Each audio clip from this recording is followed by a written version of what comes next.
وحنا رايحين الشاطئ كانت الفرقة البحرية الفرسانية بانتظار المذيعات. مرحبا، اهلا وسهلا يا بكم فرسان، أهلا. شرفتونا ونورتوا فرسان بوجودكم. شكرا. ونتمنى منكم تنقلوا لنا الصورة الحلوة عن فرسان، ما شاهدتوا فرسان فقط، ما نبغى منكم أي شيء زيادة. هذه طبعا فرقة فرسانية مكونة كلهم بحارة، ما شاء الله، بحار فرسان من كبار فرسان. نحاول نطور في الفرقة ونطور كذا شوي شوي، إن شاء الله القادم أجمل. الحين تفضلوا شاركون، هذه اسمها اللعبة فرساني. شكرا. يلا تفضلوا. وصلنا على الشاطئ واستقبلونا أهل فرسان، قالوا لنا بيورونا رقصة الدانا اللي هي حقت أهل فرسان. ومع الطبول والطرب تعرفنا على الدانا الفرسانية.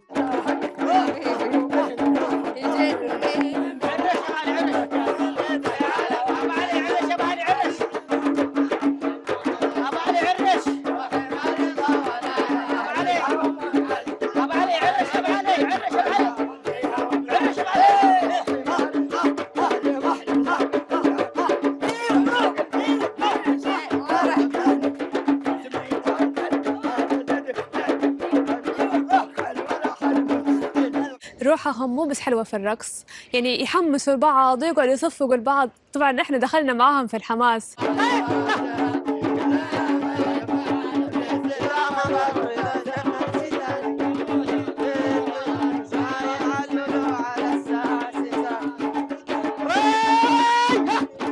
طبعا من اول ما بدوا، لو سمحت اعطيني هذا لعبتي، انت جيت ملعبي، يلا. الله يجزاك الخير، الله يجزاك الخير.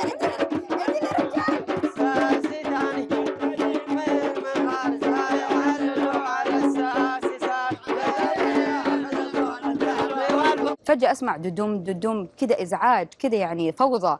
أطالع ألاقي زينة قاعدة تطبل وألاقي ندى قاعدة تطبل في نفس الوقت.